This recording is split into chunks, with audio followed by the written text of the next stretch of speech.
paper magic will survive like the heat death of the universe, and will... Oh, it's a smuggler's copter. Would you like to crew this? And then it crashes because they don't understand arithmetic. All your cards belong to me. 2 minutes into macing him in the eyeballs, I switched to pepper spray. He's like, it's all right, refreshing. And went back to the mace.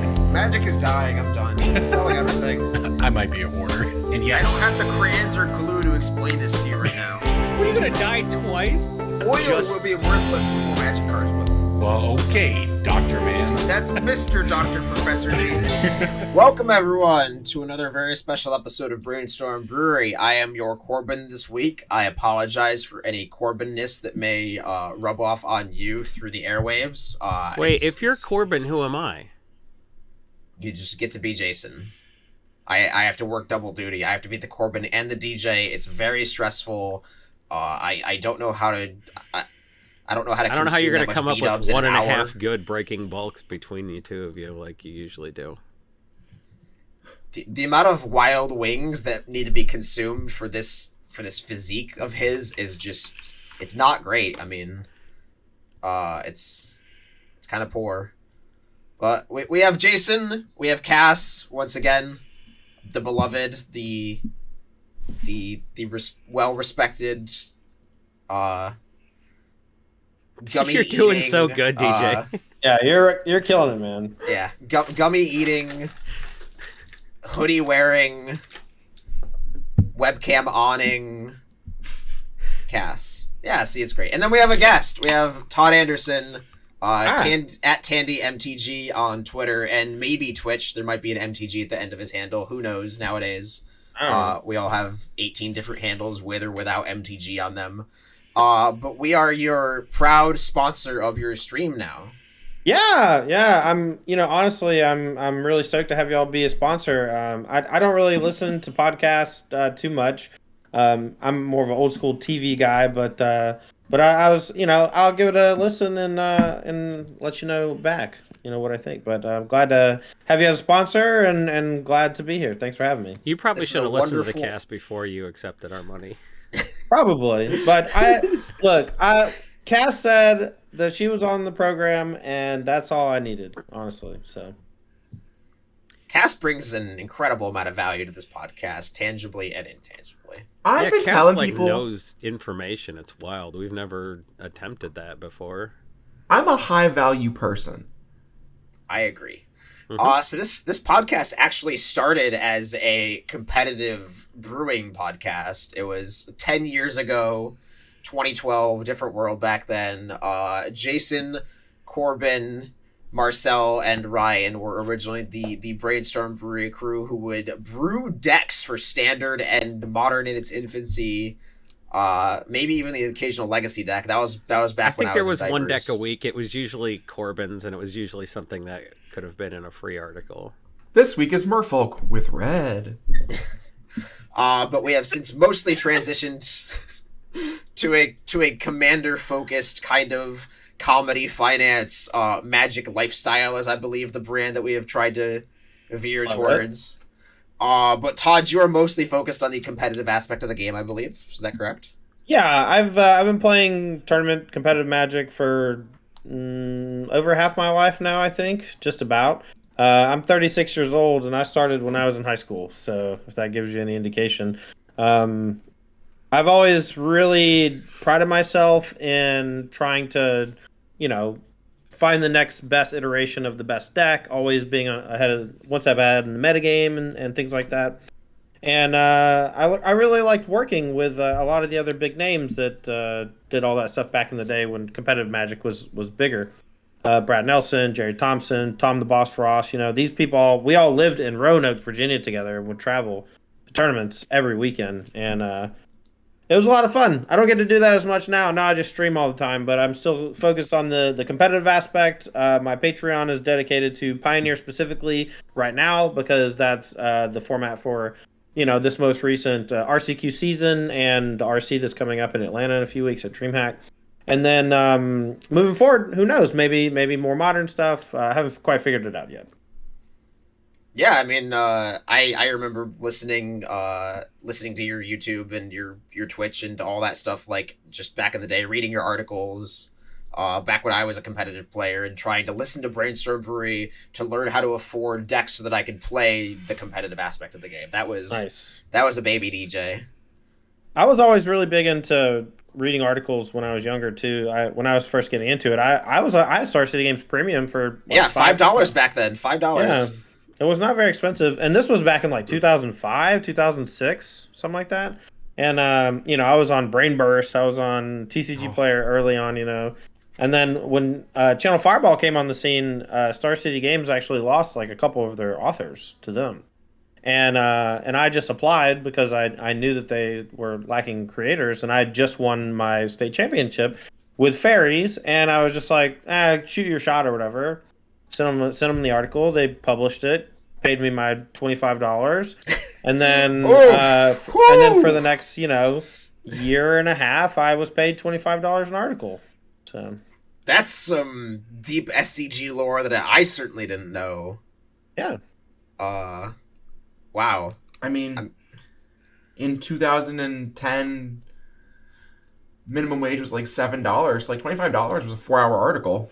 Jason, how do you feel knowing that you were paying 25% of Star City rates for a brief time? You mean 20%? Yeah, we paid $5 an article at Brainstorm Brewery. What I would do is I would write articles for I guess it was Gathering Magic back then, and all the money I made writing, I would pay people $5 an article to write articles on Brainstorm Brewery, and I don't remember why. I literally don't remember why we had articles on brainstormbrewery.com. I think I said we should do this, and everybody's like, fine, you can use our website, but we don't want to have anything to do with it. So it was like a thing I did. And then I was like, oh, wait, this is a job. And then I just like told EDH Rec I would do that for them. And people actually read the articles. So it's actually like valuable. And we pay more than $5 now. And if you're interested, apply at EDH Rec at edhrec.com. Right. So I might do that because no one wants to pay me to write articles for them. That's why I got to publish them myself. Cass, what was that? If you want to know how productive your articles were on Brainstorm Brewery back in the day, I was someone who was both consuming a lot of written content in that era and also a fan of the podcast, and I didn't know those articles existed. Good. Well, I think we just like posted them on the MTG Finance subreddit, and that's like all the traffic we needed. Yeah. Well, I know we do have a non-zero number of Pioneer and Modern advocates in this podcast, mostly just because, or listeners too, because they reach out to me for cards all the time. And yeah, so but most of our picks and our finance stuff is leaning a little bit towards Commander, but this next segment can be a pick from any format, anything like that. Breaking bulk time. Breaking bulk time. Break. Oh, yeah, Breaking Bulk. There's so much good stuff. It's a pick. Breaking bulk. The end. And yeah, we're doing Breaking Bulk now, and my segue kind of petered out a little bit, but that's okay. JJ can fix it in post. JJ can fix it in post is the motto of the podcast. Nice. So, I believe I'm going to be very generous here and say social media manager reached out to you, Todd, and explained the rules of this game beforehand. I have a loose understanding of the rules, but I'm ready to try my best, Corbin has an expert understanding of the rules, and he misses every single week, so I mean, you're already batting above average, I think. All right. So, for those who are new to the podcast, because every now and again, somehow we get new listeners, it's really weird. We pick a card on this cast. Each of us picks a card, and we describe some attributes of the card, maybe the mana cost, maybe the colors, maybe the original set it was printed. Sometimes we get spicy and name the artist or the flavor text. For some reason, that gets a little bit of vitriol. I'm not sure why. And this is a card that is worth some amount of money, so it's a card that you should not be just chucking in your bulk commons and uncommons. You shouldn't just be leaving it outside of your trade binder. You should be just actively making sure that these are accessible in your collection. So these are some like $1 cards, $2 cards, just like something you don't want to pay $8 a playset for at your local Pioneer event or something like that. So Sure. We try to help people save money on this podcast and make their collections help pay for themselves. So I have a Commander 2016 gold card, and that is the information that you. It's an uncommon for what it's worth. What year was what was the gimmick 2016? Was that That was the Partners? 4-color decks. 4-color decks. Is it the blue-white cycling card that makes birds? Something migration, but no. Forced Yeah. migration or something? Yeah. It's part of that cycle, though. It has to be, right? Wait, is it original to 2016? It is. Commander 2016 was its first printing, and I believe it only has one reprint. What was the I'm red-green one? 0%, Frenzied to Tilling? be honest. I did pick this card. I have all my breaking bulk scheduled in advance because I'm an incredible person like that with efficiency and scheduling. God. And listen, when you have a machine that spits out the cards Can I for you, Google it's this? really easy to do that. Is it Oh, I always unethical Google. to Google it? I always Google. Really? No shame. Yeah, I mean, like, No I shame. do. All right. I like do a is Strifefall Shy Ojutai Dragon Speaker? No, this is What's an an uncommon? uncommon. Damn it! Oh, uncommon. Okay, all right. That's just the first one that popped up. That was my preview card. Ooh. I don't know. I don't know why that has. Why do I say that to people? I don't know. That's It's a cool fun. fun I know it's fact. my It's- preview yeah. card, and Hey, like fun no one fact. else cares. Cass, I mean, you I have think that's a cool fact. That's kind of weird. All right, I I'm feel glad. like I just got okay, algorithm. I'm glad you don't think I'm being just Cass, like, is it- hey, look guess? at me! I got a preview Bread card for one the time." hunt? It is not Bread for the Hunt. That was originally printed in. Is it some the graphic cassette, I blue think. green thing that gives 1/1 counters? Cass just said Bread for the Hunt. That's... Oh, It is not that. It is Ancient Excavation. Oh, yeah. I That's the thought the red-green red-green one one from that was cycle, Frenzied right? Tilling. I said it's. I didn't say the color, but it is a blue-black instant that costs 4 mana. Draw cards equal to the number of cards in your hand, and then discard a card for each card drawn this way. Yep. That's awesome. And plus, it So- basic cycles. It does have basic land cycling, so you can filter out your decks a little bit, Yeah. filter out your mana. This card generally sells for close to $1. I sell these pretty often on TCG Player for $1 or more. This is just one of those cards that adds up the cost of your deck when you're not looking. And if you're just sifting through your own bulk commons and uncommons, and maybe you're scanning them in with a TCG Player app or something like that, you should absolutely be picking this out of bulk.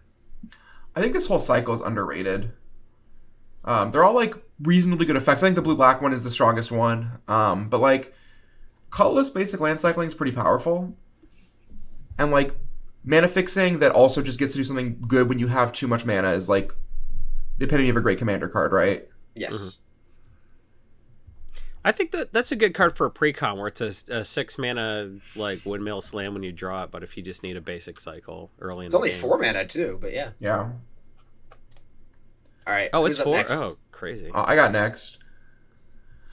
I have a blue rare from Strixhaven. I was picking bulk today, and I found like 3 or 4 of them in there, and it turns out it's worth something. Blue rare from Strixhaven. Is it the blue guy that says if you draw 2? No. Is it the... Oh, I think I know this. It's Magecraft draw card. Yeah, it's The Archmage Archmage Emeritus. Yes. That's what I said. Oh, it's No. Magecraft draw card, not draw card. Yeah. Yeah, Archmage Demetrius. That card's like on $2 on every buy list. Apparently, Yes. it's like $3 to $4 retail. Yeah, that card. I see that card in bulk all the time. Yeah, me too. I think a lot of people opening Strixhaven packs kind of did what people did with Battle for Zendikar, where you open your pack, you see that there's a Mystical Archive card, or that there was no Expedition in Battle for Zendikar, and you're just like, well, there's no Mythic Rare, and there's no Expedition, or my Mystical Archive card wasn't good, and they just like throw it in a bulk pile, and it gets sold to a vendor at some point. There was definitely like a Demonic Tutor hunt of like Demonic Tutor, no, okay, next pack. Yeah. And like I think that means that the Strixhaven bulk is just kind of better in general. Because the set was like so bad for so long. Value-wise at least. Which never made sense to me. It's the EDHiest set I've seen since like original Kamigawa. The archive cards just drove the price down because people opened so much of it, just looking yeah. for Time Warps or Demonic Tutors. But if you go to EDH Rack, Archmage Emeritus is, I think, the most played Strixhaven card, or in the top 3. It gets played a ton. So, All right, I got one. Can I go now? Yes, Yeah. love All right, it. hell yeah. All right. All right. So I just described like some of the attributes of the card, right? Yeah, like Yeah. color or color, set, rarity, original and set, printing, or usually. All right, so y'all are probably just gonna get this really quickly. So it is a blue legend from Throne of Eldraine. Gadwick the Wizened? Yeah. Wow, that was a good guess. I was thinking I was gonna guess Emery. Okay, so I think, and this is just gut feeling or whatever. So I love this card. People talk about it in my chat when we talk about Pioneer a bunch because people just like randomly love mono blue Nykthos decks. But like Gadwick is one of the cards back when I did play a bunch of EDH that I just always loved having in my deck because like you could find cool little ways to bounce it and stuff. And it's just like never expensive because people just opened a ton of Throne. But I think like at some point anyone who plays Commander is probably just going to want a Gadwick or multiple Gadwicks. And Pioneer's kind of been blown up lately. And once they ban Karn the Great Creator at some point and they leave Nykthos alone, other Devotion decks I think are going to come back. And people love Gadwick in the mono blue Devotion deck. They love it. It's like the perfect combination of Brain Geyser and a Hydra. Yeah. It just gives you nothing but good brain feels too, right? Like it's a wizard, it's a creature, like it lets you do flash stuff or whatever, like, and it just lets you spend all your mana. Like cards don't let you do that very often, so it's just sweet. I love And it. if the tap on tap ability ever comes up, it feels amazing. Yeah. It does only tap something. It doesn't untap something. Oh well, still. And the only reason I know that is because I just looked up the card right now. I knew that this drew cards. I did not know it had other text. Yeah, I've been pulling Gadwicks from bulk for a long time. Like that card, I don't bulk them off. I just throw them in my like maybe this card's good someday box. Big Gadwick fan. This is a big card I like. It is a really interesting one in that cards that were printed in 2019 are generally reprinted by now. This is not. Yeah. The only printings this has are its extended art version, its pre-release version, and its promo pack version. And yes, I just said a card with 4 printings has no reprints. That's how the world works now. Sorry. Well, there's very few of the Eldraine Legends have reprints, I feel like.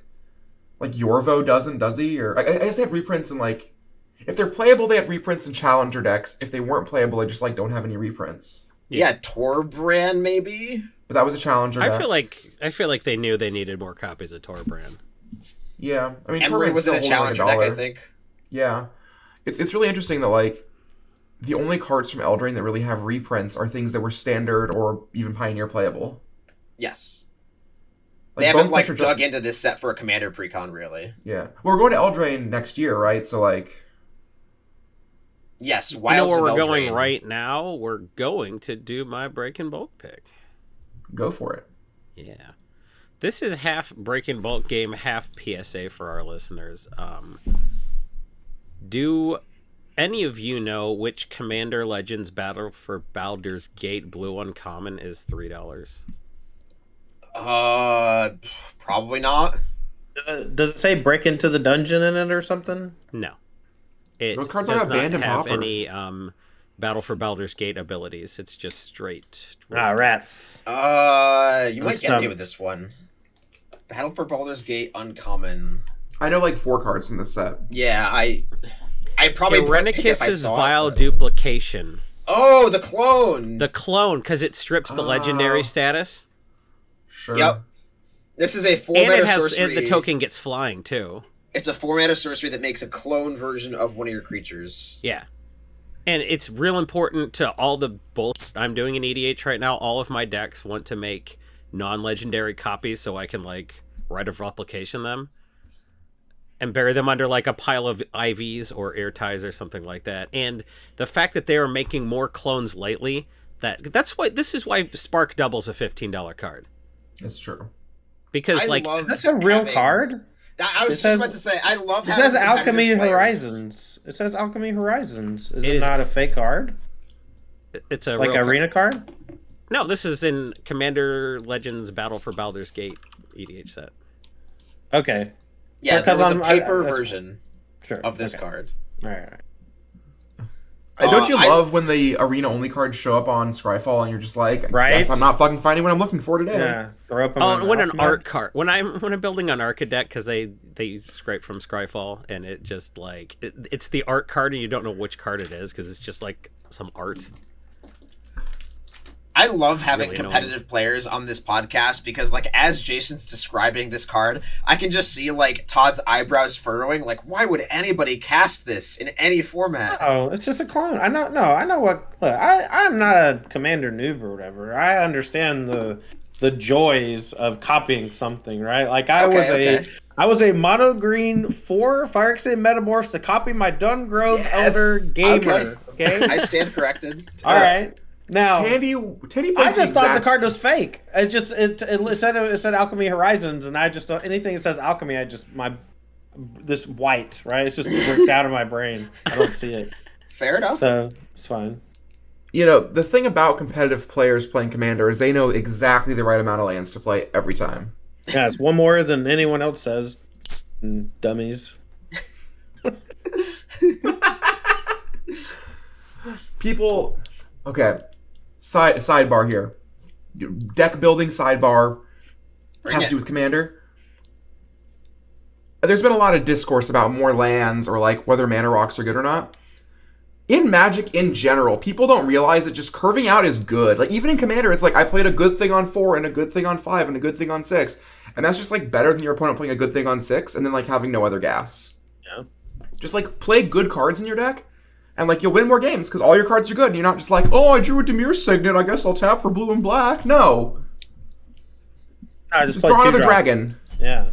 I've become increasingly radicalized by the fact that I'm always embarrassed to play an early Soul Ring and disappointed to play a late Soul Ring. I'm starting to be like, I think I hate Soul Ring. I mean, Soul Ring, I personally think that Soul Ring should never have been legal. And that and is it Mana Vault are just Crypt. like Crypt is the bad. Mana Crypt. Like what? What? Okay, There's no downside. Are you kidding me? So I have an opinion that I think I've shared on this podcast before, but it's been a while. Soul Ring is to EDH as Brainstorm is to Legacy, in that, like, should it be legal? No. Is it good that it's legal so that people can have fun with it? Yes. Yeah. I guess Like, you gotta play it from a- somewhere. Yeah, from like a power level standpoint, would EDH be a more balanced format without the card? Yes. Should Brainstorm be banned from power levels perspective? Absolutely. Is it a cooler format with it in it? Yep. I have an even hotter take in defense of Soul Ring. Soul Ring. So the EDH balance isn't about power levels. Like there are cards that should absolutely not be legal that are legal, lots of them, and there are cards that are banned that should absolutely not be banned. The EDH ban list, the Commander ban list, is about vibes. And when one player draws Soul Ring and just like shit stomps the table, that is what EDH is about. A little bit of chaos, a little bit of getting lucky, a little bit of just doing dumb shit. Sometimes it's okay for the game to turn into arch enemy. Sometimes you need that extra mana when you have 3 opponents now. If the joy of Commander is getting to do your thing, someone drawing Soul Ring and letting them like really do their thing is like a feature of the format, not a bug. It's not just about power level, it's about the vibe.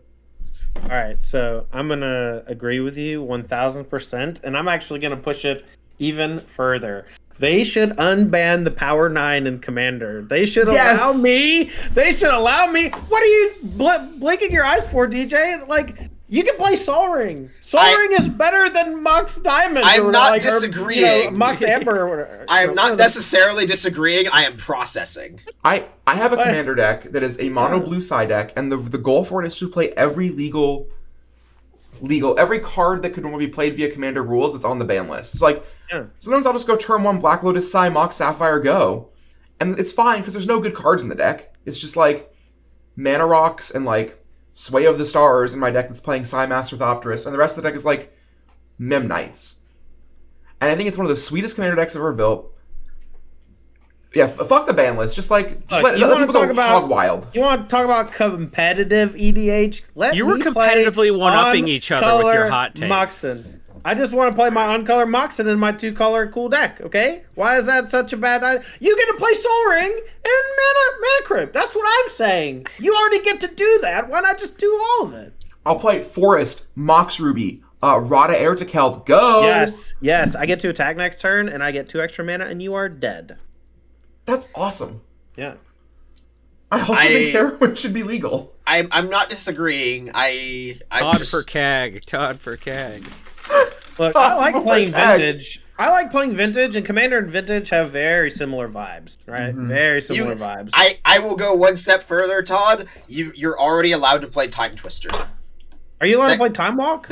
No, just Twister. No, Twister is legal in the format, not Time Walk. But you can because play Time Twister. Walk's good for one person, but Twister is annoying for everybody, so it's legal. Right. Twister kills the table because the only people that play it are Locust God and Nekusar. Yeah. Which is fine. That's fine.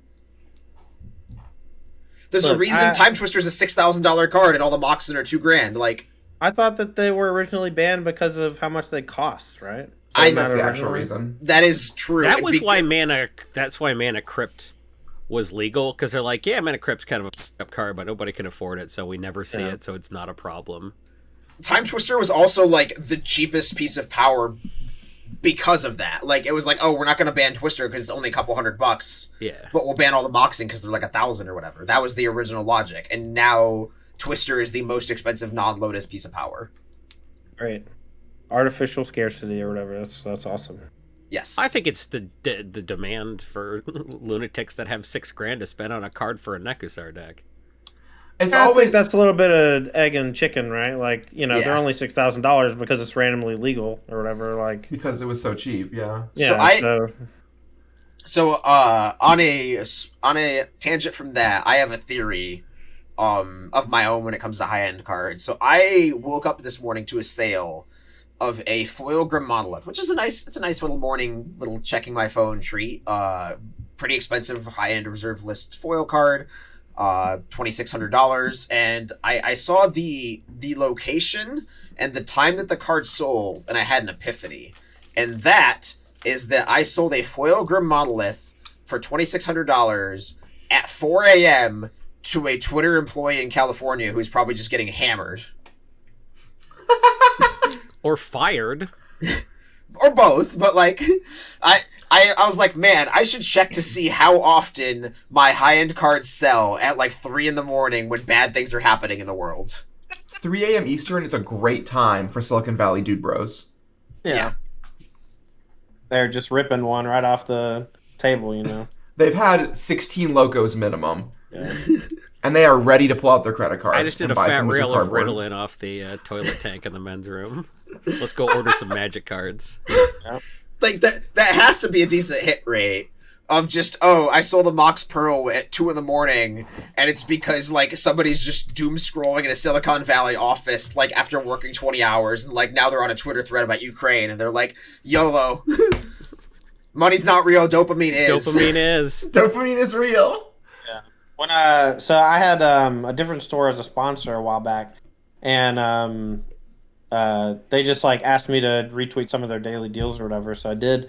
And one of them was 4 Bazaar Baghdad, and someone bought those 4 Bazaar Baghdad because of my retweet and told them that, and that was like $10,000 or something, some crazy amount, right? Yep.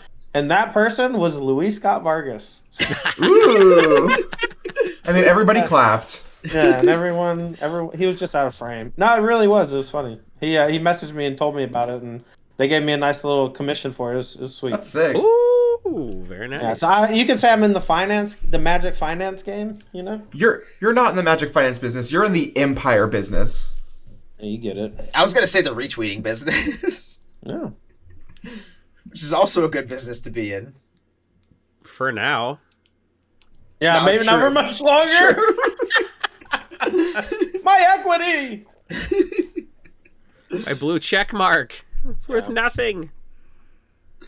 My $8 commission has to go to Elon now.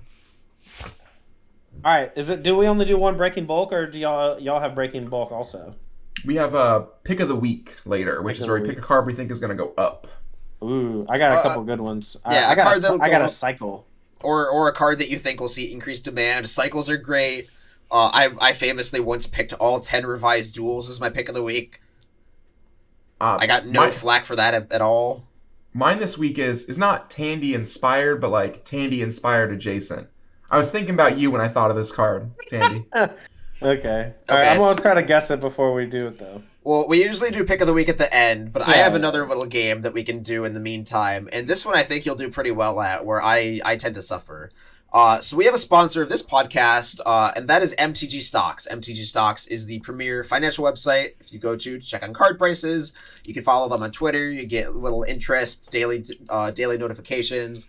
You can sign up for their premium website where you can get emails that tell you when certain cards go up. You can check the inventory interest. You can check the penny stocks, which has just a big old list of like cheap cards that algorithm data says might go up soon.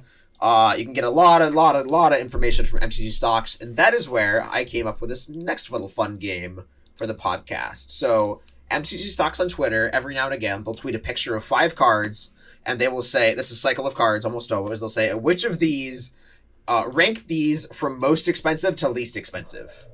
That's gas. That's fun. Yes. That's sweet. And sometimes they're commander cards, but I have had this one on the docket for a little while, and we are going to do the Ikoria Triomes. Oh, So, these tend to be more linked to competitive play than other cycles because they are still just very, very powerful and very good. So, Todd, I'm going to ask you to rank the 5 Triomes in price. Presumably based on competitive play. Maybe not. All right. But...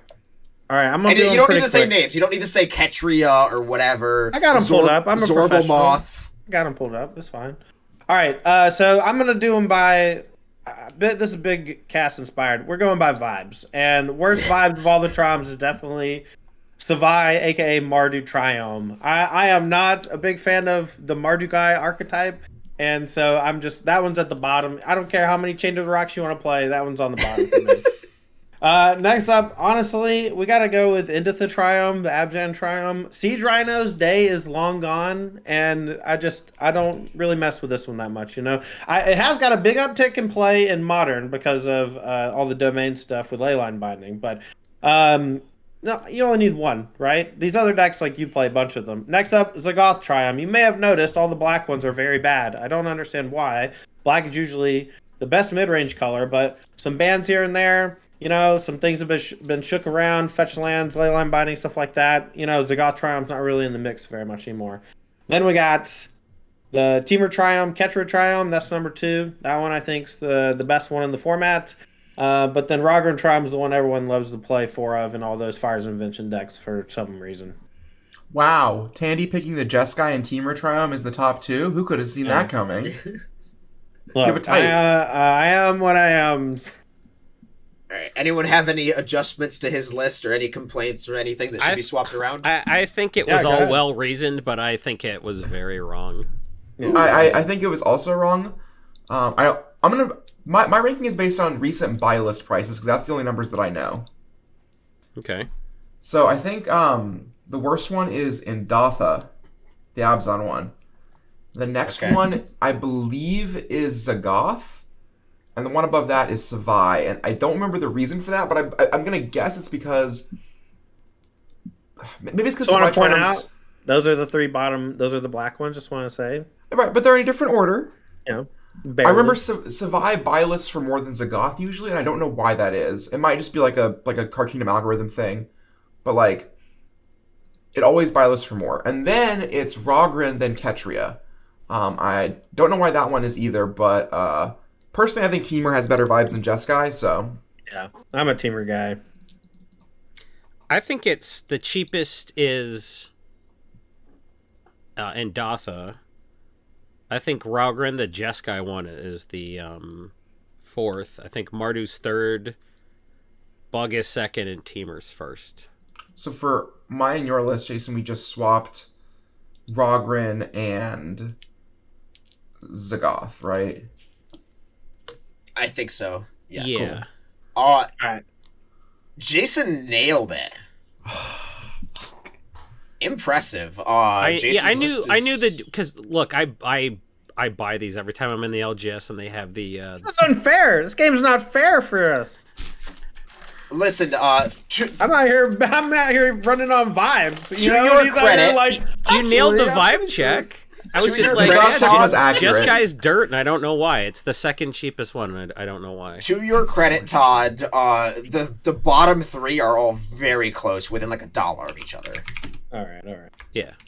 But Was the Teamer Rogan being Triome like in the a huge pre-con? winner is not a surprise to me.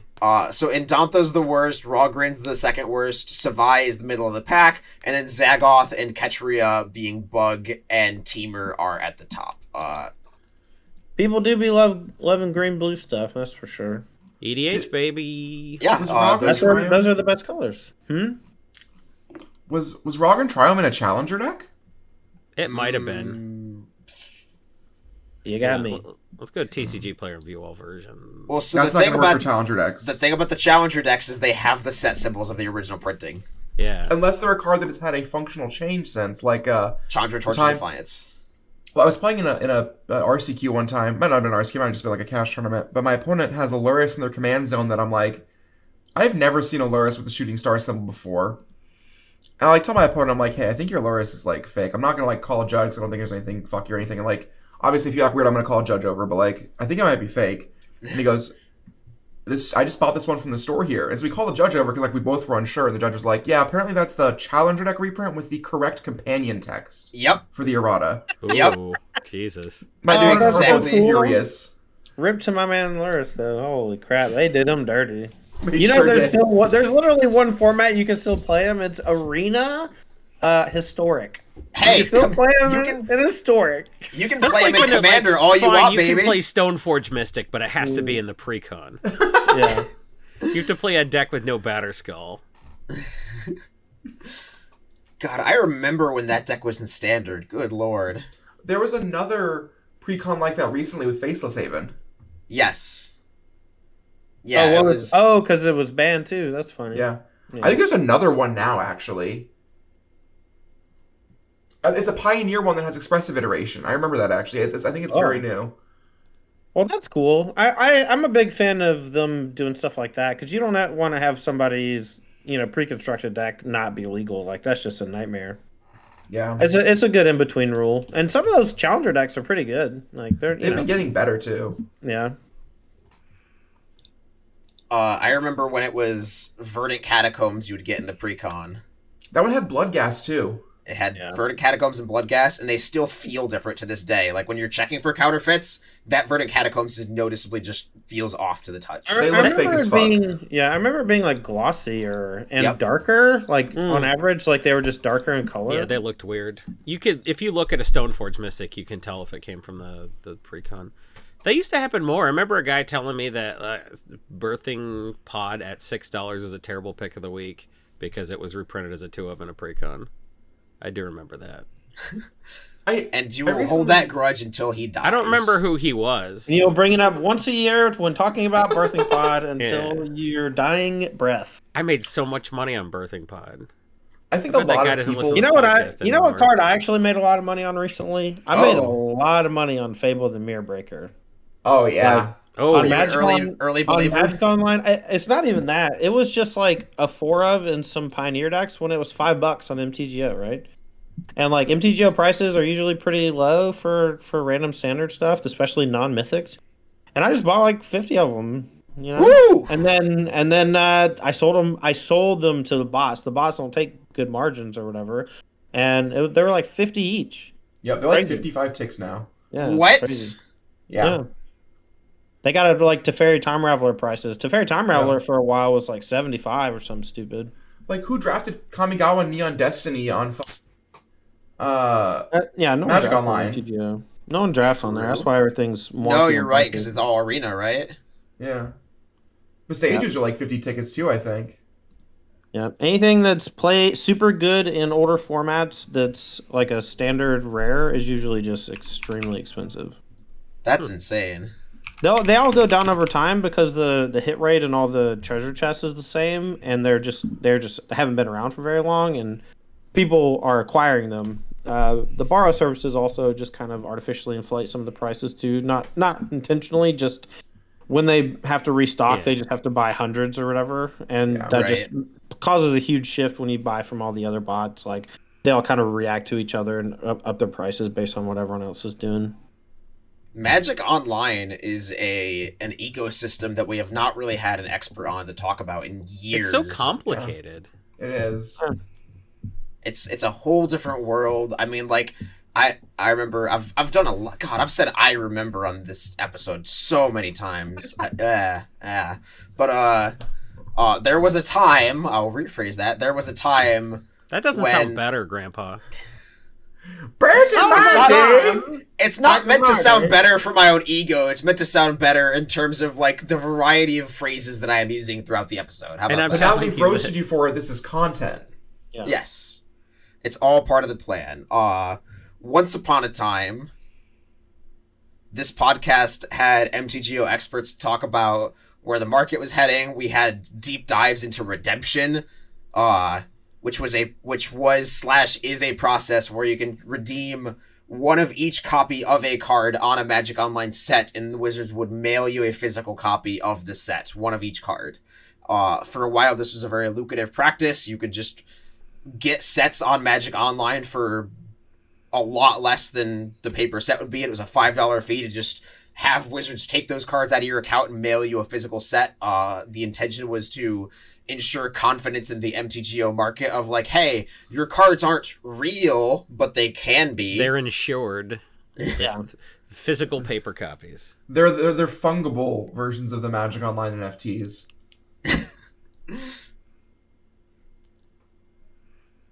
They send you the brick and they're like, go funge to your heart's extent. Thank you so much for the save there, Jason. Extent. So Todd, is that still like, do people still redeem sets? Is that like a way that the economy works? I am by no means an expert in this field. No, but like, but some years ago so it used to be $5. $5 for shipping basically was what you had to pay, and they would literally just cash your set out and mail you a full set in a little white box. And yeah, I have one of those up here right now, actually.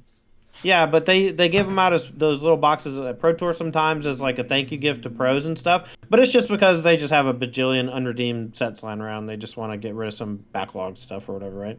And like that was $5 to mail it to you.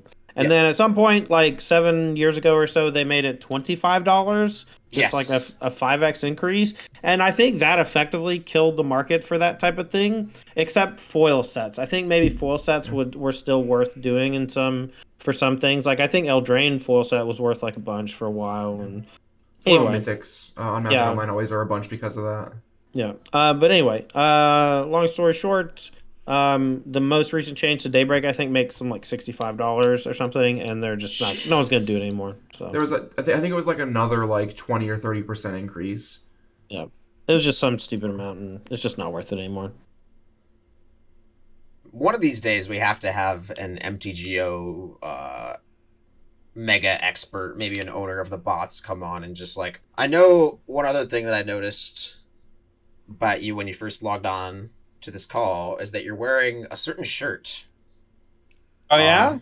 Accidental marketing? Here we go. That looks like, I mean, it's hard to tell from here. Okay. It's the Complete Energy shirt by, I believe, one of your sponsors, if you want to shout them out. And I happen to be on the Anti-Mulligan Eldrazi shirt right now. Very comfortable, incredible fit. Jason, where can we get these? I just forgot where to get this shirt that I happen to be wearing. You could wear the Ristic Studies thong bikini I'm wearing right now, or get one of those shirts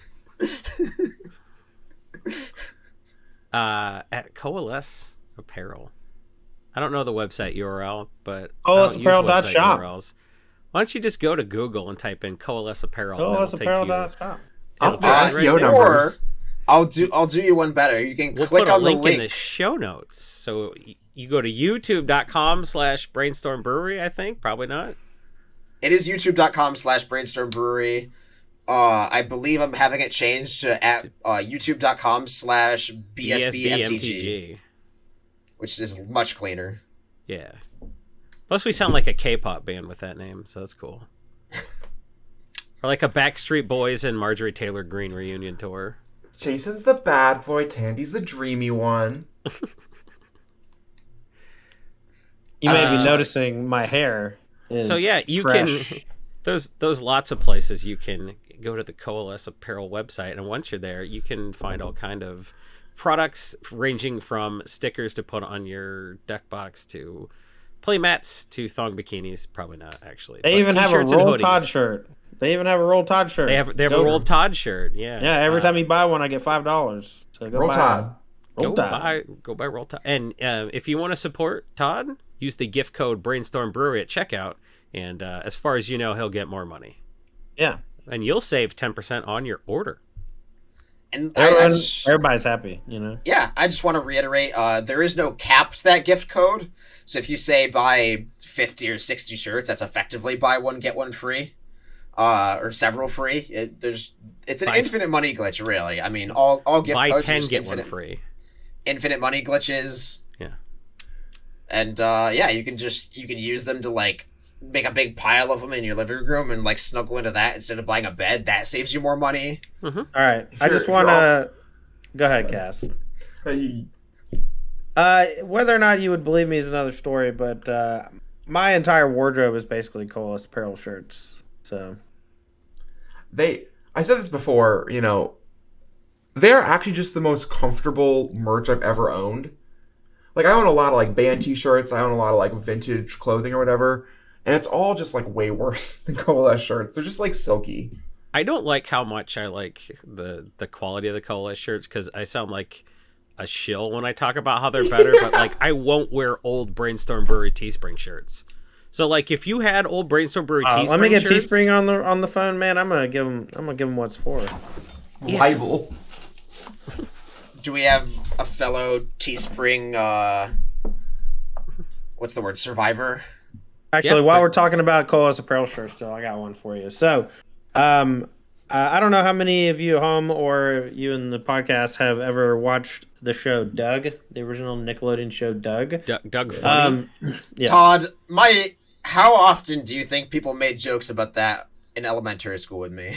Well, you were born in 1997 after the show went off the No, air. So your name was probably Doug. none. I thought your name was DJ. So My name is Short for DJ Douglas Johnson. Jeffrey. all right, learn something new every day. So the show Doug, in one of the first couple seasons, there's an episode where everyone at school starts wearing a specific type of shirt, like new band came out or something. No, it was their TV show. It was like their 90210 type TV show. Sure. So everyone starts remember wearing this that shirt. episode. And Doug's like, I'm not doing that. That's stupid. Because they just kept doing it every other day, and he didn't want, he just had his own shirt. And at some point, though, someone famous wears his outfit, Doug's outfit, and so everyone at school dresses like that person.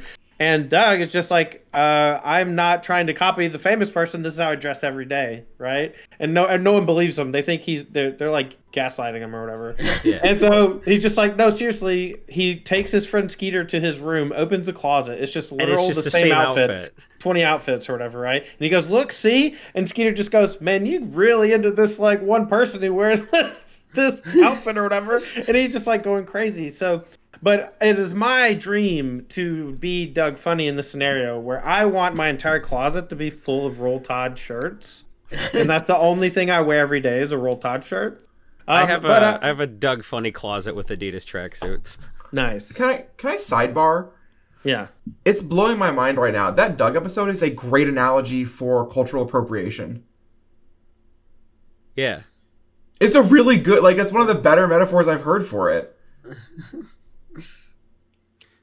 That show was a little deeper than we gave it credit for. I like how his next door neighbors, the rich ones with no kids, were called the Dinks. Yeah. And they just always had money. They made the Dink lifestyle look awesome. Yeah. One of the biggest reasons to get an MTG Finance is you get all these cool Pokemon plushies out of it. So, like, okay. Elaborate. I know, like, probably 5 or 6 Magic vendors who have really good connections with people in the trading card game world. Who would have guessed? They know people who know things about Pokemon. And a lot of people who do Pokemon stuff manage to get import stuff for cheap or really exclusive stuff. And, Sure. like, I know multiple vendors who own, like, the oversized, like, the life-size Pokemon plushies. Or, like, this is like a Pokemon Center Singapore exclusive. Being a Magic vendor, one of the biggest perks is all of the sweet Pokemon merch you get access to. Are you flipping any of that stuff? Is this a lead into a humble brag? Like, what's... No. Someone posted about the Pokemon Center Christmas ornaments on Twitter. And I started thinking about, like, I recently got a deck box that it's not like super crazy expensive. It's just like really hard to find in the US. And it wasn't a problem for me to find because I know a guy in Japan who has Pokemon stuff. And like, oh, look at it. It's cute. It makes me happy. I'm not going to sell it, but like... Yeah, but you couldn't have got it no other way, really. Yeah, that's like the real reason to do Magic Finance is the Pokemon merch. Yeah. So what you're saying on the grand scale is networking and human interaction. It's a grand part of... Like, no. It's specifically this Pokemon It's specifically thing. the Pokemon merch. Specifically this one thing. They're all shaped Magic like Finance friends. forces people who wouldn't talk to other people to talk to other people. So If it weren't for my job, I would absolutely just sit at home and watch skit comedy all day. Yeah. I am going to quote Cass here out of context completely for a conversation that we had recently, and she will know exactly what I'm talking about, but it pays to be likable. Oh, for sure. I like to be payable. I also think, I think being likable is one of the most important skills as a competitive Magic player, too. Didn't Jerry Thompson write like an incredible article about that called Social Currency or something like that? I would believe that, but like, being funny has gotten me into a lot of testing groups of people who probably wouldn't give me the time of day otherwise, and we got along great, and I learned a bunch from them, they learned a bunch from me. Being likable, networking, Tandy got it right. That's the real moral here. Yeah. The real prize was Tandy friendship out. all along. Yeah. Dropping the mic. All right, before we have to buy a new microphone, I have one more little thing on the docket here, and this is a blogatog from Mark Rosewater from a couple weeks ago. So for those who don't know, Mark Rosewater, as the lead designer at Wizards or whatever his big fancy title is, often just posts like little snippets to the community of like, oh, this is just a fact that we can reference now from now to the end of the time. Somebody asked him, is Battle for Zendikar still the best-selling set of all time? If not, which set currently is? So that was the last data point we had of like Battle for Zendikar sold out, Expedition, which is weird, right? Because it's like one of the worst sets of recent memory in terms of design. Like there's just a lot wrong with it. The standard rotation with that ended up going horribly because there was the whole Fetches and duels. Fetches and duels ruined everything. So Mark Rosewater replied to this person. He said it has been passed by many sets since then. So up and up, as we kind of expected.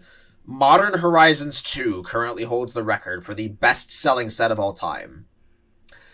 That is a set that arguably ruined one or more formats multiple times. How do y'all feel about that? I have a question, actually. Yes. Do you know if it's sold the most units or if it just is the highest selling? Because it's like 3 times as expensive as a normal booster pack or whatever. I think that's a little unfair. I would guess that the metric is number of products sold. Okay. I don't know. It's number of. They made a product and they sold it, and they marketed it how they wanted to market it. Like, it would not have sold if it weren't playable in Modern, right? They just literally got to create like a back-end attachment to this format. Yeah. And a lot of the cards are really cool, and they did something really fun and good. But a lot of them were just like a little overpowered, and so they just had to ban them, and that kind of sucked. But like, I like honestly, that they went for it though, because like it's better to kind of like to like overshoot a little and scale it back with some bannings, which isn't ideal. But I think it's better than not going for it. They had a set where they're like, look, we don't have to ruin Standard to put these cards in Modern, so we can really pump the gas a little. And I like that they went for it. That the set was also printed like there's been like 8 reprints of the set or something at this point.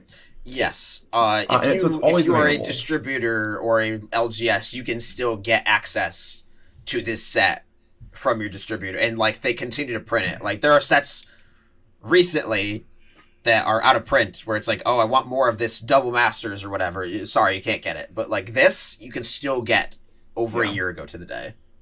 And I also think that, some WotC releases have probably been less successful in various parts of the world. Like, I know I heard rumors that the D&D sets did not do as well in Japan because there's just way less cultural resonance there. Yep. I imagine Modern Horizons did well just about everywhere. Yeah. Right, like cards just have universal appeal. They're just powerful Magic cards. Cards that are good. Yeah. For every format. Yeah. Is there anything in this set that like completely missed the mark? That it was just like power level wise? Like, I mean, I've heard arguments against the elementals.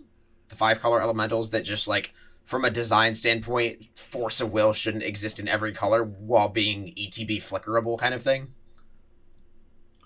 I don't know. I mean, a couple of them are fine. I think Endurance is really good to have around. Yeah. Subtlety is pretty good to have around. I think Fury is just a little too harsh. Like I think Fury. Trouble decks just don't really exist anymore, and it's because of Fury, you know. And it could only done 3, but that kind of effect should probably just been like deal 3 to face or deal 3 to creature or face, right? Like, just make it sorcery speed, pitch lightning bolt elemental or whatever, and it costs 5 to deal 3 to something, and then then you're not ruining archetypes. You're just continuing on the same path, but doing something a little more powerful than usual. Solitude, 1-for-1 trade. Fury's the only one that really just like kind of breaks an unwritten rule with a free spell. I think part of the problem with Fury is that it's like 5 mana is reasonably castable in a deck where you're doing things like pitch casting Furies. Do you think like if Fury costs, red, and 4, it would be more balanced? Because like 6 is a lot more than 5 in Modern, like by a lot. Yeah. And like, if they're pitch casting a Fury to kill like your 2-mana orcs, you probably, there was something you could have done differently in deck construction or like that. That's just like, that's fine. But when they get to cast it on 5 or like even on 6 with an ephemerate up and the game's just over, like make the second mode of the card that's even better a little bit worse. And I think that card gets a lot more balanced. That makes sense. Like if Subtlety only cost 3, it would be incredible or whatever. Like, right. Like you can tweak the numbers on some of those cards. Like Force Vigor costing 3, just casting it's unbelievable. Like that type of an effect or whatever. So yeah, just tweak it one way or another. They just push the dial on Fury. That ability is just kind of toxic to just like a certain archetype of deck. Yeah, it's just like it's like how Ren and 6 killed X1s in the format. Before Fury. Ren and 6 is something that should have been banned ages ago. That card is a blasphemy. I played with that card yesterday for the first time in probably since it was legal in Legacy. And every time I played it, I'm like, my opponent's so far behind. Yeah. How do they ever win this game? It's crazy. It's so cheap. So stupid. I was like, I played one Besager in my deck, and I played against 2 different artifact decks, and I just played Ren and 6 on 2 and Besagered them every turn for the rest of the game, and nothing mattered. Like, it was horrible. Modern Horizons 2 specifically didn't have a ton of nothing's been banned, right? Like there's no absolute failures. Like I think everything's been pretty good and Ragnar went in Legacy and that's it, right? Yeah. I mean some of the older formats, you can make an argument to ban a couple things, but I thought Urza Saga is out of control and it's extremely powerful, but they're not wrong that the format has enough answers to it, and there is a significant cost to playing it because if it's your only land in your opener, if you have 2 of them or whatever, you just can't play anything. And you got a mulligan has downsides to that. You don't get to play 4-drops in your deck when you play Urza Saga. It's just not a thing you're allowed to do. You just lose your land. It actually just has a lot of healthy counterplay from your side being able to find specific answers to problematic situations, or their side just having certain types of removal matter. Being able to blow up your land for 1 mana or whatever is extremely powerful and very underutilized. People should just be playing more just disenchant type things in their deck, and it would make Saga way worse and keep it balanced. But it's already kind of balanced, but it is extremely powerful. So, question for the cast. Is it a flavor win or a flavor fail that Urza Saga is bad in decks with Urza because you can't really play 4-drops? Is it a win because the story's about Urza, why would he be there? Or is it a fail because you want to play Urza with Urza Saga? Can I buy some pot from you? I think it is a flavor win. I think it is a flavor win because if you are conceptually telling the story of what he did, then he is no longer around. Okay. Yeah, I mean what Legacy Weapon has his head in it, right? He shouldn't be able to activate Legacy Weapon. I'm sorry. He's just put himself into the bear, That should be a new format for Vorthos people where you have to be real pedantic. Judge. Yeah, you can argue that your opponent's things doesn't work or whatever, and then the judge comes over and just rips into pieces in front of you. You tell me how a 9-ounce bird of paradise is going to carry a 4-pound sword of fire and ice. No kidding. It loses flying at the very least is all I'm saying. It's not a question of where it grips it. Yeah. It's a simple matter of weight ratios. Yeah. You need a bigger creature. Can't attack or block. Sorry, bro. Too heavy. Thalia with a gun has infinite power. A lot of awkward silences for JJ to edit out if he knows. Drive the bus, DJ. I feel like I've done a reasonable job tonight, okay? I don't want to hear it. I feel I'm like proud of you. My I feel kid's like- bus driver, who didn't drop her off at her stop, took her all the way to the bus depot and made me pick her up, thought he did a reasonable job. He dropped off 49 out of the 50 kids on that bus. That's a that's a reasonable good hit job. rate. That's a 92. Uh, 98. Bad math. A 92. We've already. You did a reasonable we- job calculating that, bud. We all know that DJ has bus-related trauma.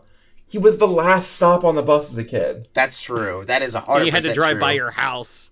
You drove by your house and were then on the bus for another 45 minutes every day. Correct. That's amazing. Because it was on a state route and they wouldn't let me cross the street. That's brutal. DJ, Where'd I want to you let you grow know that up? if I had known you as a kid, I would have let you cross the street. Upstate New York, Todd. Okay. I was gonna say Like- they had some similar rules when I was a kid. I wasn't like I did drive by my house on a route before. That was kind of brutal. Yeah. Like that was Last one off the bus, unfortunately. But we're going to close off. The last stop on this bus ride is Pick of the Week. Pick of the week, pick of the week, pick of the week. Time for the pick of the week. The thing you're all here for. If you are interested in not listening to the podcast at all, and you're like, why did I listen to this? I just wanted the picks of the week. Good Lord, I just wasted an hour of my commute when I could have been listening to Behind the Bastards or something. Well, I have good news for you. You can go to patreon.com/BSB. You can subscribe to the $10 and up level if you're just at that point where you can't afford a Coalesce hoodie yet and you're trying to grind your way to that value. And you're like, oh man, I have this $10 bill in my pocket. And yeah, just go deposit that in the bank, attach your credit card to Patreon, subscribe to the Patreon at the $10 level. Then you get access to all the picks of the week and the breaking bulks on a spreadsheet that we will give you. And you can go back, look at that data. I paid somebody a lot of money to revamp all the picks of the week spreadsheets, the breaking bulk spreadsheets. They got a bunch of cool new like Google Sheets features that I got to figure out. So yeah, give us the $10. Yeah, they're called Sheetures. Thank you, Jace. yeah, nice one. Yeah. Get $10 a week or month or whatever. Figure it out. My pick of the week is... I had to backspace a couple times in MTG stocks. Why are you not Liliana's- ready for this segment? You're the one introducing. You're like, hold on, me. We're not ready. I have to... Eyes on the road. Listen, eyes on the road. I have to look at the road. I had to take my phone out with one No hand. driving. While the kids aren't looking, I have to like finagle it, make sure the kids can't see me, take a picture of me looking at my phone. That's not great.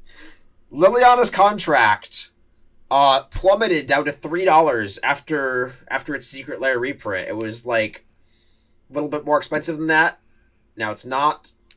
The Secret Lair version is only a few dollars. The non-Secret Lair version is $2.50. If you do have access to the spreadsheet, then you will see that this was my pick of the week. The very, very start of the year at $6. It has since gone down, and I'm still a believer. I think Liliana's contract is one of the most well-designed casual cards in the game.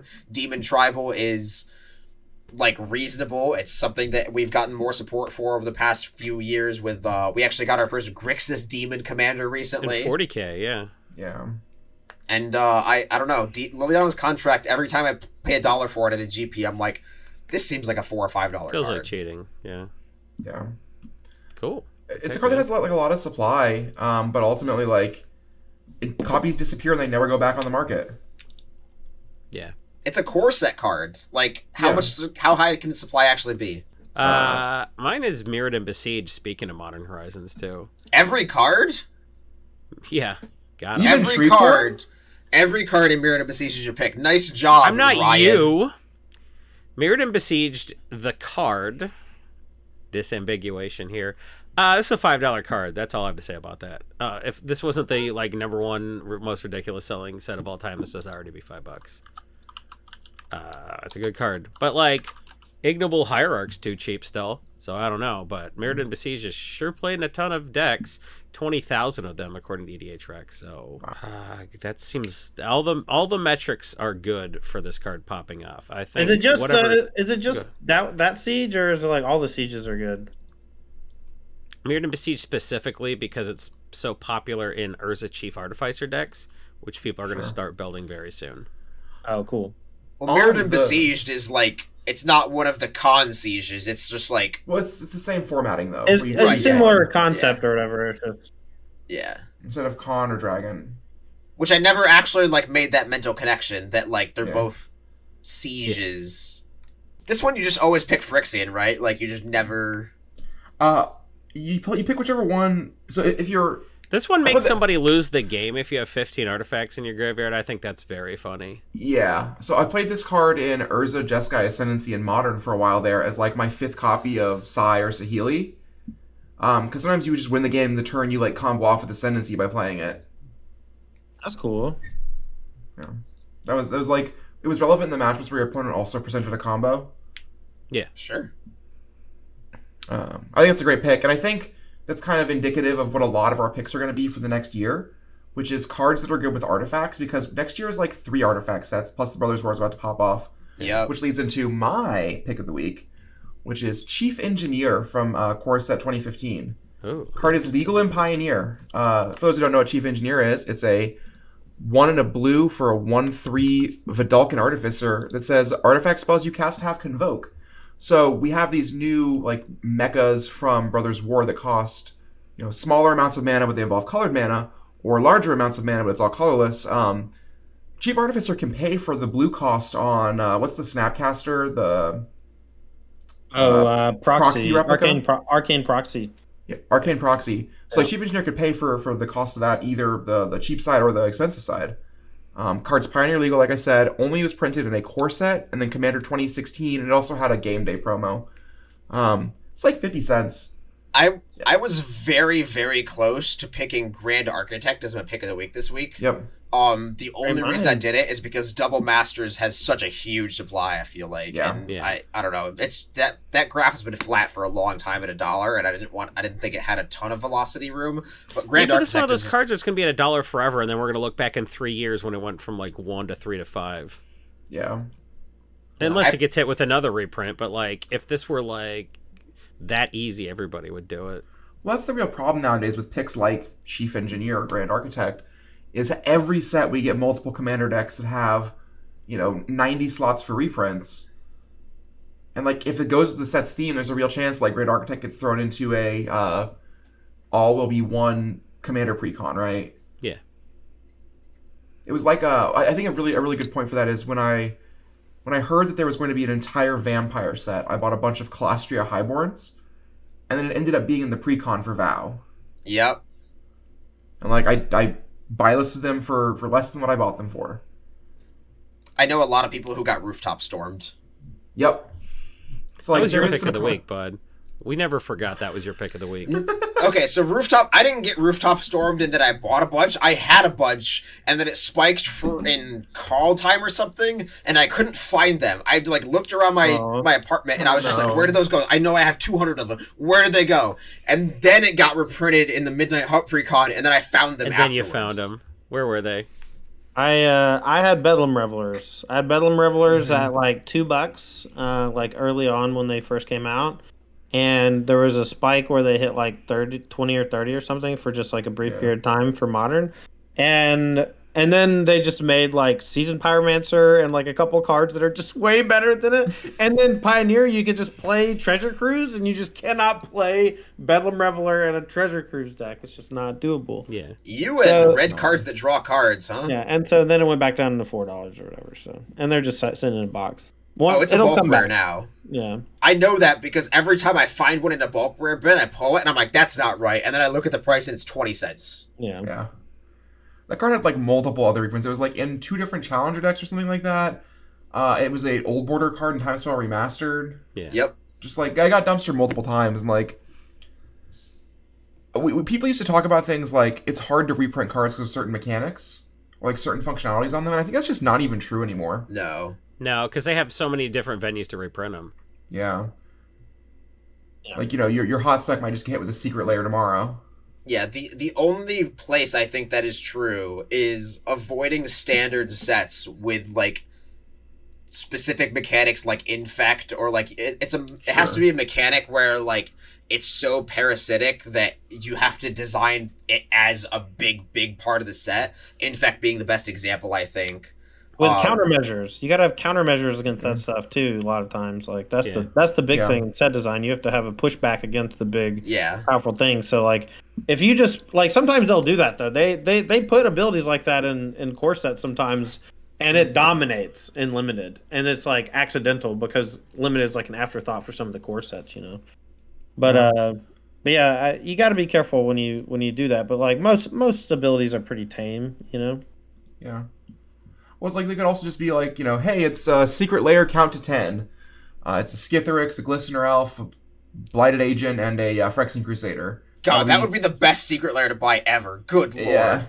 I would buy hundreds of those. And they come to the Tom the Boss Ross poison token, you know? Oh, absolutely. See, that's cross promotion right there, but they don't pay me to do that, you know? He actually added trample to the token at the last minute. It's been a real issue since. Is that a reference? Is that a deep cut to something? The joke was for a long time, like, someone at WotC added trample the Hogak at the last minute. Oh, it was probably Tom, because I'm pretty sure Tom made Hogak. I think he was the one who like took credit for it. He was like, yeah, I gave it trample at the last minute. That, or like I heard someone talking about it and it was like, that sounds like a Tom the Boss Ross thing. Yeah. Creatures need to beat down a little more.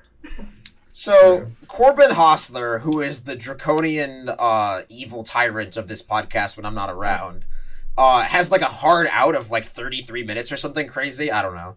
But I'm a big fan of like 80-ish minute recordings and 60-ish minute episodes. Yeah. Where like some stuff gets left on the cutting room floor and like the rest of the podcast is just very, very good. Yeah, we have to have after hours so we can extort our fans for their sweet, sweet money. Give us that $20 so we can use it to a buy month, Pokemon $4 plushes. or $5 an episode. JJ, can you just get like a sound clip of Cast saying we need to extort our patrons for that sweet, sweet money? Not for anything malicious, it's just a good sound bite. Yeah, like it's a good bite. That can be the opener. We should add that to the Patreon. Pay Patreon. Oh, man. Woo! Alright. Who is next for their pick of the week? That's me. What do we have? Alright. What do we got? I'm last, I think. So I said I wanted to pick a cycle, so I'm going to pick a cycle. So there are 10 of these. They are in nearly every Pioneer deck. They are the Pathway lands. And specifically, there are 5 that are on the top end of like the price, and then there are 5 on the bottom end of the price. Yep. That will never be static. I just want to make everyone clear that that will never be static, because at some point they're going to push one color in a certain direction, and then all the pathways in that color are just going to see more play and are going to naturally rise in price. And eventually, because they're a dual land and they're probably not going to get reprinted that much, they're just going to slowly start climbing up like the fetch lands did for a while, because they are stellar dual lands. And I just think that if you don't own 4 of all of them, then you're doing yourself a disservice. You're just going to need them for Pioneer. If you ever play Pioneer, they're just in every deck. Yeah. So we don't have time to go into it, clearly, but I will play the pseudo-Riddler once more. Is there anyone that thinks they could name all 10 both sides? Nope, zero chance. I play Pioneer every day. I don't know half of the fronts. I just say blue-red pathway, green-white pathway. I know Dark Boar and Slither Boar. Is that the backside of that one? Dark Boar is the green side, and Slither Boar is the black side of the Golgari one. I looked at the black-white one for the first time, and it's like Bright Path and Dark Path. It's like... it's Bright Climb and Dark Path or something. Bright Climb and Dark Path, that's what it is. Yeah, it's sweet. That was named on Take Your Kid to Work Day, I think. Yeah, I mean, they just... I don't know. You gotta do what you gotta do. And they made them generic. Like, I like the generic names. I like the dual lands with generic names, because you know how long it took for me to get a damn Adhikar Waste in Pioneer? It took like 3 years. 3 years for like, please give us fast lands, give us pain lands, fill out these multiple cycles. 3 years for Adhikar Waste, because it has to go back to the stupid plane. Dominaria. Yeah. It's a place in Dominaria. Yeah. Fun little story here to really hammer home the generic names matter. Are you gonna say the same thing I was gonna? I think I'm going to. So, fun fact for the fans, on Ikoria... Oh, no. Not Ikoria, sorry, Ixalan. On Ixalan, you'll notice there is a card in the set called Dragon Skull Summit. Despite there being no dragons on Ixalan, they're only dinosaurs. And the WotC team thought of a very clever way to make that work so they could fit the cyclone that probably needed to get in. By saying in the flavor text that Angrath, who had never seen a dinosaur before, referred to dinosaurs as dragons, and his pirate crew made fun of him for it, and that's why they called that mountain Dragon Skull Summit, was they were making fun of Angrath. Oh, poor Angrath, man. Oh, so He you did doesn't not get say enough this.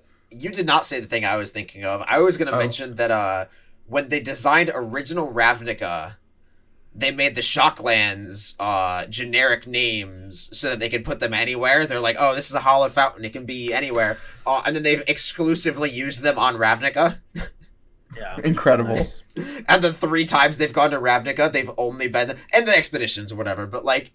Just Overgrown Tomb, only on Ravnica, only on Ravnica, only on Ravnica. And now it's in space, because we have Infinity. That's Overgrown true. Tomb in space. That one looks really cool, though. It's like an abandoned ship. I bet y'all had a ton of fun talking about unsets. That seemed like it was a big hot button issue for this community. I think we barely touched on it. Yeah, we don't care about the drama. Good. I talked a lot about how much I want to play with the card Comet Stellar Pup in Legacy, but that's true. like... I really focused this in on that one. That's good. I mean, sometimes it's okay to pick your battles, you know? You don't gotta fight everybody's battles. I want this one because it's Doggo.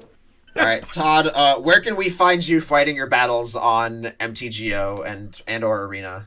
So I play almost exclusively Pioneer on Magic Online. You can find me streaming most weekdays. Twitch.tv/Tandy. I'm on Twitter. You can find me twitter.com/TandyMTG. I have a YouTube channel. It's also TandyMTG. And that's about it. I have a Patreon that I write written articles for. Most of the people who watch my stream participate in that as well. I do written articles where I do like sideboard guides and talk about new decks, new cards. The last couple articles have been like, hey, check out, Brothers War Pioneer. This is what it could look like. And I build like 4 decks with just a bunch of new cards in them and stuff. But you can find that patreon.com/TandyMTG. So, thank you. Awesome. Sounds good. And Jason, that was an excellent segue, by the way. Just pointing that out there. Mm-hmm. But thank you everyone for listening to Brainstorm Brewery once again. Thank you as usual, Cass. Thank you, Jason, for coming on. Thank you, Corbin, for not being here. Just really pulling the weight. Just big ups to Corbin for not. Incredible effort being shown by him. I think somebody did the math recently, and by recently I mean like years ago. And I was like, I think he was missing from like 8% of the episodes or something at some point. It was. Are you filibustering because I have to pee? Is that what you're doing? He did that to me 2 weeks ago. I know. I just left. It was hilarious. I was so mad. This is a good, nice little slow exit where JJ slowly reduces the volume, and then we phase out of the podcast while the outro music plays. I don't know. It's this time.